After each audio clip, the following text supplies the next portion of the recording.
दोस्तों अगर आप इकोनॉमिक्स के स्टूडेंट हैं, बेसिक से लेकर एडवांस लेवल के हमारे पास वीडियो कोर्स और नोट्स अवेलेबल है। नोट्स अब हार्ड कॉपी में हम आपके एड्रेस पे पहुंचवा रहे हैं और वीडियो कोर्स के लिए आप हमारी application Vishnu economics school download कर लें। अधिक जानकारी के लिए दिए हुए नंबर से आप हमसे संपर्क करें। नमस्कार दोस्तों इस वीडियो में हम आपको समझाने वाले हैं अंतरराष्ट्रीय व्यापार का अवसर लागत सिद्धांत, जिसका के प्रतिपादन हैबरलर ने किया। इससे पहले दोस्तों हमने रिकार्डो का तुलनात्मक लागत सिद्धांत समझा हुआ है। रिकार्डो का तुलनात्मक लागत सिद्धांत श्रम पर आधारित है, यानी कि उन्होंने ये माना कि उत्पादन के जो साधन है वो केवल श्रम है। साथ ही साथ उन्होंने ये माना कि श्रम की सभी इकाइयां समरूप है। लेकिन हैबरलर ने इसकी आलोचना की और तीन तरीके की उन्होंने बताया कि अंतर्राष्ट्रीय व्यापार का जो आधार है वो अवसर लागत है। और अवसर लागत के आधार पर उन्होंने तीन तरीके की अवसर लागत बताई जिसमें अंतर्राष्ट्रीय व्यापार किया जाता है। एक तो बढ़ती अवसर लागत, दूसरा गिरती अवसर लागत, तीसरा समान अवसर लागत। तो अगर आप ये वीडियो YouTube के माध्यम से देख रहे हो तो हम आपको समान अवसर लागत की स्थिति में अंतर्राष्ट्रीय व्यापार किस प्रकार होता है उसको समझाने वाले हैं। इसके अलावा अगर आप हमारी एप्लीकेशन के माध्यम से ये वीडियो देख रहे हैं तो आपको पूरी की पूरी वीडियो हम दिखाने ही वाले हैं। तो देखिए, सबसे पहले मैं आपको बता देता हूं कि हैबरलर का जो अंतर्राष्ट्रीय व्यापार सिद्धांत है वो एक तरीके से रिकार्डो का तुलनात्मक लागत सिद्धांत का एक सुधार है। जिन्होंने तुलनात्मक लागत सिद्धांत की इस आधार पर आलोचना की कि जो तुलनात्मक लागत सिद्धांत है वो वास्तविक लागत पर आधारित है। वास्तविक लागत का मतलब है श्रम पर आधारित है, यानी उन्होंने माना कि श्रम ही उत्पादन का एकमात्र साधन है और श्रम की मात्रा को दुगुना करने से उत्पादन भी दुगुना हो सकता है। यानी कि श्रम की सभी इकाइयां समरूप है और पैमाने का स्थिर प्रतिफल लागू हो रहा है। जबकि वास्तविक जीवन में तो पैमाने का बढ़ता प्रतिफल भी लागू होता है, पैमाने का गिरता प्रतिफल भी लागू होता है। रिकार्डो ने केवल पैमाने के समान प्रतिफल की स्थिति में, यानी कि जब आपकी अवसर लागत स्थिर रहती है उस स्थिति में उन्होंने बताया अंतर्राष्ट्रीय व्यापार किस तरीके से होता है। हैबरलर ने उनकी आलोचना की, उनके सिद्धांत को सही नहीं माना और उनके बेस पर उन्होंने अवसर लागत के एक नए सिद्धांत का प्रतिपादन किया।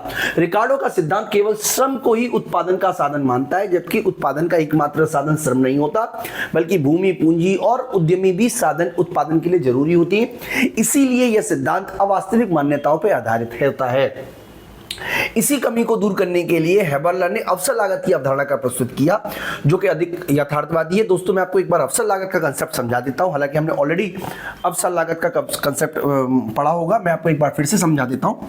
अवसर लागत का पूरा कंसेप्ट क्या है, ठीक है। देखिए, अवसर लागत को समझा रहे हैं। अवसर लागत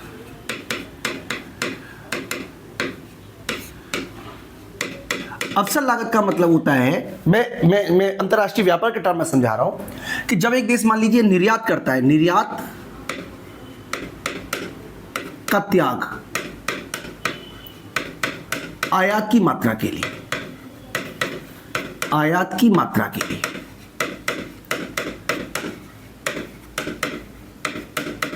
यानी कि एक देश जब आयात करना चाहता है तो उसको, वैसे अवसर लागत की डेफिनेशन आपको पता है कि अगले सर्वश्रेष्ठ विकल्प की लागत अवसर लागत कहलाती है। लेकिन अंतरराष्ट्रीय व्यापार की स्थिति में यहां पर अवसर लागत का मतलब होता है कि निर्यात की वो मात्रा जिसे आप त्याग करने को तैयार हो आयात की मात्रा के लिए। अब अवसर लागत तीन प्रकार की होती है। पहला है मान लीजिए बढ़ती अवसर लागत, बढ़ती अवसर लागत।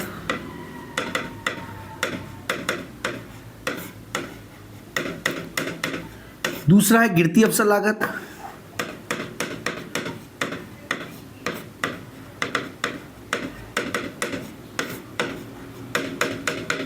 और तीसरा है स्थिर या समान अवसर लागत।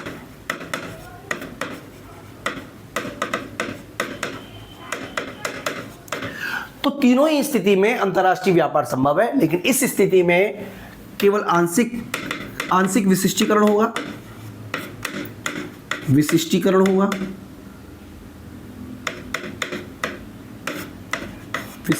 विशिष्टीकरण होगा और इस स्थिति में पूर्ण विशिष्टीकरण होगा। विशिष्टीकरण होगा, यानी कि इस स्थिति में केवल आंशिक रूप से विशिष्टीकरण होगा, इस स्थिति में पूर्ण विशिष्टीकरण होगा।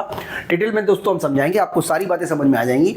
ये सिद्धांत की जो बेसिकली अवसर लागत पर आधारित है। अवसर लागत ये बताती है कि किसी वस्तु की उत्पादन करने के लिए दूसरी वस्तु की कितनी मात्रा का त्याग करना पड़ेगा, यानी कि एक वस्तु का आयात करने के लिए निर्यात कितना करना पड़ेगा, ये भी कह सकते हैं। इस प्रकार अवसर लागत एक वैकल्पिक लागत है जो दो वस्तुओं के बीच विनिमय अनुपात को दर्शाती है और इसको हम उत्पादन संभावना वक्र के माध्यम से भी दर्शाते हैं। तो दोस्तों मैं आपको समझाऊंगा कि अवसर लागत की स्थिति में, यानी कि बढ़ते अवसर लागत की स्थिति में, गिरते अवसर लागत की स्थिति में, समान अवसर लागत की स्थिति में किस तरीके से दो देश अंतर्राष्ट्रीय व्यापार करते हैं, ये मैं आपको समझाने ही वाला हूं। उसको समझाने से पहले कुछ मान्यताएं हैं जिनको आप समझ लीजिए ताकि हमारे थ्योरी कंसेप्ट को आसानी से समझाया जा सके। सबसे पहले यह मान्यता ली है हमने कि अर्थव्यवस्था में पूर्ण प्रतियोगिता विद्यमान है, चाहे वस्तु बाजार हो चाहे साधन बाजार हो, यानी कि वस्तु की कीमत समान रहेगी और साथ ही साथ साधनों में गतिशीलता भी विद्यमान होती है। साथ ही साथ हम ये भी मान रहे हैं कि वस्तु की कीमत उसकी मौद्रिक लागत के बराबर होती है, यानी कि सीमांत लागत के बराबर होती है, यानी कि जो कीमत है वो सीमांत लागत के बराबर है। ये भी पूर्ण प्रतियोगिता की एक मान्यता है। इसके अलावा किसी भी उत्पत्ति के साधन की इकाइयां यदि वे गतिशील और प्रतिस्थापन करने योग्य हैं तो कीमत प्रत्येक रोजगार में समान होगी। बेसिकली कीमत समान की बात कर रहा है, यानी कि वस्तु की कीमत भी समान है और साधनों की कीमत भी समान है। इसके अलावा साधनों उत्पत्ति के साधनों में पूर्ण रोजगार की स्थिति में रहते हैं, यानी कि एक साधन का पूर्ण उपयोग हो रहा है और साथ ही साथ दी हुई तकनीक हमारे पास स्पष्ट, यानी कि जो तकनीक हमें दी गई है वो पहले से गिवन है। तो बेसिकली कुछ अजम्पशन है। इसके अलावा देश के पास जो संसाधनों की वो पूर्ति है वो स्थिर रहती है। तो यहां पर हम सबसे पहले से बात करते हैं स्थिर अवसर लागत के अंदर किस तरीके से अंतर्राष्ट्रीय व्यापार संभव है। मैं आपको पहले स्थिर लागत का कंसेप्ट समझा देता हूं। स्थिर लागत का कंसेप्ट क्या है? स्थिर अवसर लागत का कंसेप्ट क्या है? स्थिर अवसर लागत का मतलब है, मान लीजिए हम संयोग की बात कर रहे हैं, मान लीजिए ए बी सी डी, तो इसका मतलब यह हुआ कि आयात की समान मात्रा के लिए, आयात की समान इकाई के लिए हम निर्यात की जो इकाइयां हैं वो समान ही रखेंगे। यानी कि अगर हम हमारे पास आपके समझ लीजिए, पहले इसको 0 से शुरू कर लेते हैं। 0 1 2 3 4, मान लीजिए हमारी y वस्तु है जिसका हम आयात कर रहे हैं, या x वस्तु मान लीजिए जो आपको मन करे, और निर्यात कर रहे हैं हम y वस्तु का। तो मान लीजिए हमारे पास ये 10 है, ये 8 हो गई, ये 6, ये 4 2, यानी कि हमारा जो त्याग है, यानी कि एक x को पाने के लिए हम जो सेक्रीफाइस कर रहे हैं वो 2 y का सेक्रीफाइस कर रहे हैं, जिसकी वजह से जो रेशो रहेगा वो हर समय 1:2 का ही रहेगा। बेसिकली इस स्थिति में अगर आपको डिटेल पता है तो जो हमारा पीपीसी कर्व होगा वो इस तरीके का बनेगा, इस तरीके का एक सीधी रेखा में होगा। ये किसको दिखा रहा है? स्थिर लागत को दिखा रहा है। स्थिर अवसर लागत की स्थिति में उत्पादन संभावना वक्र को दर्शा रहा है, वक्र को दिखा रहा है। यानी कि अगर दो देशों के बीच जो सीमांत प्रतिस्थापन दर है एमआरटी वो स्थिर रहती है तो उस स्थिति में पीपीसी का जो ढाल होगा वो एक बिल्कुल सीधी रेखा में होगा। इस स्थिति में, ऐसी स्थिति में अंतर्राष्ट्रीय व्यापार में लाभ की शर्त यह है कि दो उत्पादन संभावना वक्र, यानी कि दो अलग अलग देशों के उत्पादन संभावना वक्र का ढाल अलग अलग हो, और ऐसी स्थिति में देश पूर्ण विशिष्टीकरणों को अपनाएंगे। दोस्तों ये बात आपको समझनी है बहुत जरूरी कि ऐसी स्थिति में अंतर्राष्ट्रीय व्यापार से लाभ केवल तभी होगा जब दो देशों का उत्पादन संभावना वक्र भिन्न हो। साथ ही साथ ये बात भी समझनी जरूरी है कि ऐसी स्थिति में देश पूर्ण विशिष्टीकरण अपनाएगा। मैं आपको बहुत डिटेल में, बहुत आराम से, बहुत आसानी से समझाने का पूरा प्रयास करता हूं। ये मैं मिटा देता हूं, और क्योंकि हमें इसकी जरूरत होगी इसलिए मैं इसे छोटा कर देता हूं। मैं छोटा कर देता हूं, ठीक है,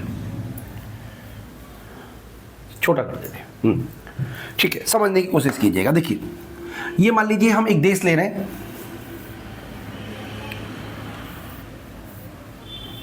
पहले मैं यहां समझा देता हूं। मान लीजिए हम दो देश ले रहे हैं, एक भारत है और एक नेपाल है। हमने दो देश ले लिए। हम ये मान के चल रहे हैं कि दोनों ही देशों में जो अवसर लागत है वो स्थिर है, और स्थिर अवसर लागत के साथ साथ उसका जो लाभ है, पहले के जो अनुपात है वो भी स्थिर है। इसका मतलब क्या हुआ, हम ये समझने की कोशिश करें। मान लीजिए नेपाल जो है वो बना सकता है 10x और 20y, यानी कि ये नेपाल है, सॉरी ये है x वस्तु और ये है वाई वस्तु। ठीक है जी, ये नेपाल की स्थिति में है। भारत जो है वो मान लीजिए बना सकता है 40 वाई वस्तु और 20 एक्स वस्तु, यानी कि दोनों ही देशों में, चाहे नेपाल हो चाहे भारत हो या नेपाल हो, दोनों ही देशों में एक एक्स वस्तु को बनाने की जो कॉस्ट है वो 2 वाई के बराबर है। यानी कि अगर कोई देश एक एक्स वस्तु बनाना चाहे तो उसे 2 वाई का सेक्रीफाइस करना पड़ेगा, और दोनों ही देशों में जो वाई है वो हाफ एक्स के बराबर है। यानी कि इस स्थिति में अंतरराष्ट्रीय व्यापार करने से कोई लाभ नहीं होगा। यही बात मैं आपको प्रूफ करने वाला हूं। देखिए, सपोज कीजिए कि नेपाल जो है मैं यहां पे बना देता हूं, इसको थोड़ा ऊपर की तरफ ले जाते हैं, हाँ यहां पे ले लेते हैं। मान लीजिए नेपाल जो है वो अंतरराष्ट्रीय व्यापार में नहीं लगा हुआ, यानी कि और ना ही भारत लगा हुआ है। अंतरराष्ट्रीय व्यापार से पहले की स्थिति बता रहे हैं हम, व्यापार से पहले, अंतरराष्ट्रीय व्यापार से पहले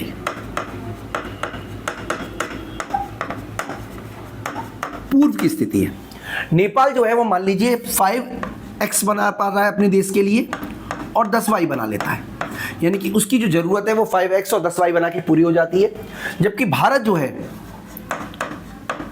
वो मान लीजिए 10x बना पा रहा है और 40 वाई बना रहा है, तो सॉरी 20 वाई बना रहा है, मतलब बीच में पॉइंट हमने ले लिया है। यानी कि भारत जो है वो आधे रिसोर्सेज को खर्च कर रहा है x में, आधे को कर रहा है y में, इसलिए भारत बना पा रहा है 10x और 20 वाई, नेपाल बना पा रहा है 5x और 10 वाई। अब मान लीजिए अंतरराष्ट्रीय व्यापार होता है, अंतरराष्ट्रीय व्यापार होता है,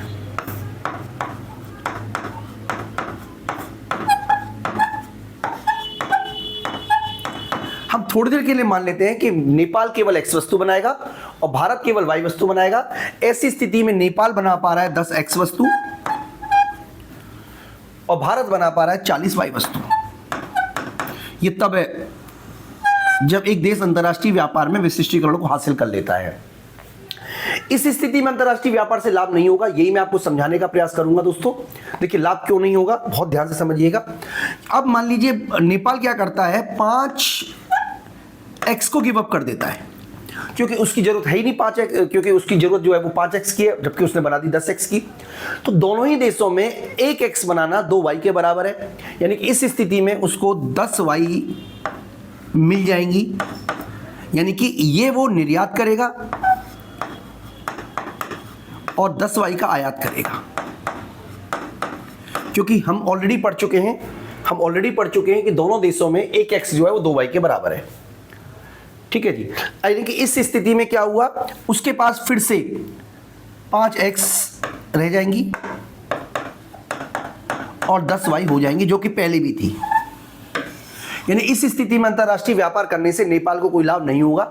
इसी तरीके से मान लो भारत को केवल 20 वाई की जरूरत है, यानी कि भारत जो है वो 20 वाई का गिव अप कर देगा, निर्यात कर देगा। ठीक है जी, और एक वाई जो है वो 2x के बराबर है, मतलब एक x जो है वो 2 वाई के बराबर, यानी कि उसको आयात कर पाएगा वो केवल 10x का आयात कर पाएगा। इसका मतलब उसकी स्थिति भी पहले के बराबर ही रही, 10x की और 20 वाई की। यानी कि इस कमेंट से साफ साफ स्पष्ट हो रहा है कि अगर दो उत्पादन संभावना वक्र का ढाल समान है तो अंतर्राष्ट्रीय व्यापार करने से कोई लाभ नहीं होगा। अंतर्राष्ट्रीय व्यापार करने से लाभ केवल तभी संभव है जब दो देशों की जो अवसर लागत का जो ढाल है वो भिन्न भिन्न होना चाहिए। तो किस तरीके से अवसर लागत में लाभ होगा वो भी आप एक बार समझ लीजिए। मैं ये हटा देता हूं, देखिए, हाँ, यहां से समझने का प्रयास कीजिएगा। अब हम एक और डायग्राम बना के दिखा रहे हैं हम आपको, जिसमें मान लीजिए कि अवसर लागत इस तरीके से, यानी कि भारत नेपाल बना पा रहा है, मान लीजिए 10x और 20y, मान लीजिए, चलिए ये इंडिया बना पा रहा है, ये बना पा रहा है भारत। ठीक है जी, और नेपाल बना पा रहा है 10y या 20x। ये नेपाल बना पा रहा है।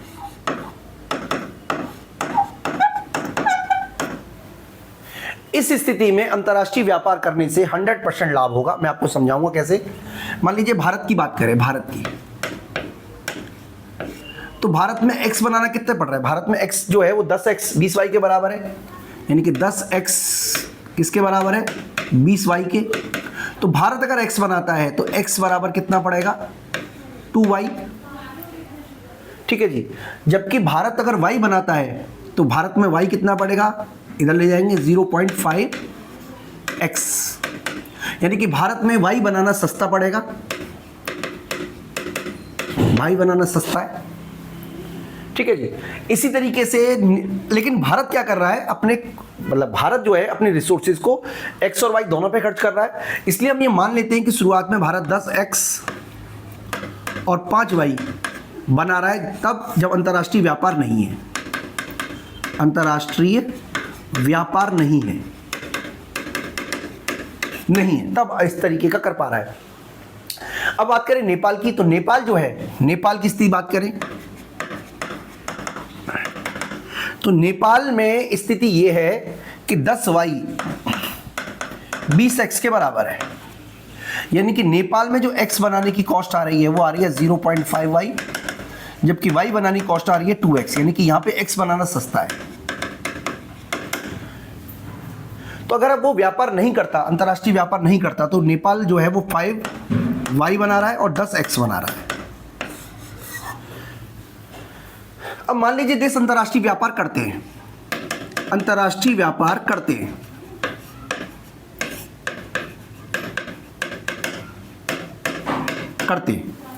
तो भारत बना पाएगा 20y। भारत कितनी y बना पाएगा? 20y। और भारत में को जो आवश्यकता है, भारत को जो आवश्यकता है, क्योंकि भारत केवल 20y बना रहा है, भारत को जो y की आवश्यकता है वो केवल 5y की आवश्यकता है। नहीं, एक मिनट, 5x था और 10y था। एक मिनट बेटा, 5x और 10y आधा आधा किया है ना। तो भारत को 10y की आवश्यकता नहीं, 10y का निर्यात करेगा भारत, क्योंकि अपनी y की आवश्यकता केवल 10 की है। उसके बदले में वो आयात करना कर लेगा, भारत में आयात कर लेगा, क्योंकि नेपाल जो है वो 2x देने को तैयार हो जाएगा, यानी कि नेपाल जो है वो 20x तक का आयात कर सकता है नेपाल से। यानी कि इस स्थिति में उसके पास में 10y और 20x होंगी, जो कि पहले से ज्यादा है, यानी कि इस तरीके से अंतर्राष्ट्रीय व्यापार करने से भारत को लाभ हुआ। नेपाल की बात करें तो नेपाल कितना बना? अंतर्राष्ट्रीय व्यापार से पहले नेपाल जो है वो 10x और 5x y की डिमांड है। अगर वो केवल और केवल x वस्तु बनाता है तो उसे 20x वस्तु बन जाएंगी नेपाल के पास में, यानी कि नेपाल के पास में अब वस्तु होंगी 20x, लेकिन उसे आवश्यकता केवल 10x की है, यानी कि 10x का वो निर्यात कर सकता है। बदले में उसे क्या मिलेगा? देखिए भारत में x जो है वो 2y के बराबर है, यानी कि भारत जो है उसको दे सकता है 20y के बराबर, 20y का वो आयात कर सकता है। यानी कि ऐसा वो करता है तो उसको 10x उसके पास होंगी, साथ ही साथ 20y उसके पास होंगी, जो कि पहले से ज्यादा है। इससे साफ साफ ये पता चलता है कि अंतर्राष्ट्रीय व्यापार करने से दोनों ही देशों को लाभ होगा, और अगर वो दोनों व्यापार करते हैं तो उनका जो एक तरीके से पीपीसी होगा वो इस तरीके से बन जाएगा। तो इस तरीके से दोस्तों हमने समझा। मैं दोनों डायग्राम को एक बार आपको दोबारा समझा देता हूं। दोबारा डायग्राम आपको फिर से समझा देता हूं, एक कंपैरेटिव आप कर पाएंगे, जिससे कि यहां पे ठीक है, थोड़ा सा ये बड़ा नहीं हो पा रहा है।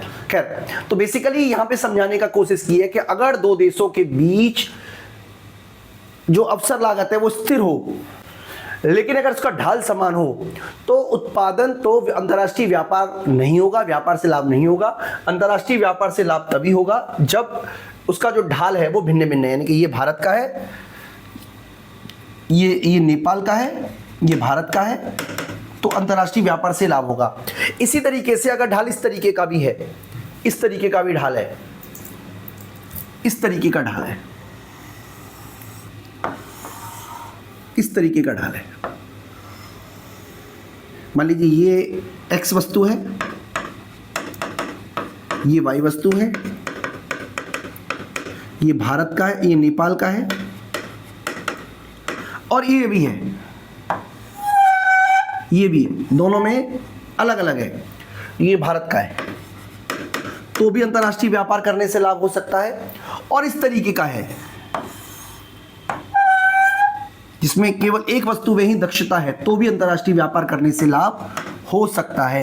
यानी कि अगर दो देशों के बीच का ढाल अलग अलग है तब जाकर अंतर्राष्ट्रीय व्यापार करने से लाभ होगा। अगर ढाल समान है तो अंतर्राष्ट्रीय व्यापार करने से लाभ नहीं होगा, अगर समान अवसर लागत का है। तो दोस्तों मैं उम्मीद करता हूं कि आपको कंसेप्ट समझ में आ गया होगा। आगे हम फर्दर इस वीडियो में कंटिन्यू करेंगे स्थिर लागत की दशा के अलावा बढ़ती अवसर लागत की दिशा में अंतर्राष्ट्रीय व्यापार किस तरीके से होता है, और गिरती अवसर लागत की स्थिति में अंतर्राष्ट्रीय व्यापार किस तरीके से होता है, उसको हम आगे समझेंगे। दोस्तों अगर आप ये वीडियो YouTube के माध्यम से देख रहे हो तो इस वीडियो में इतना ही। Thank you.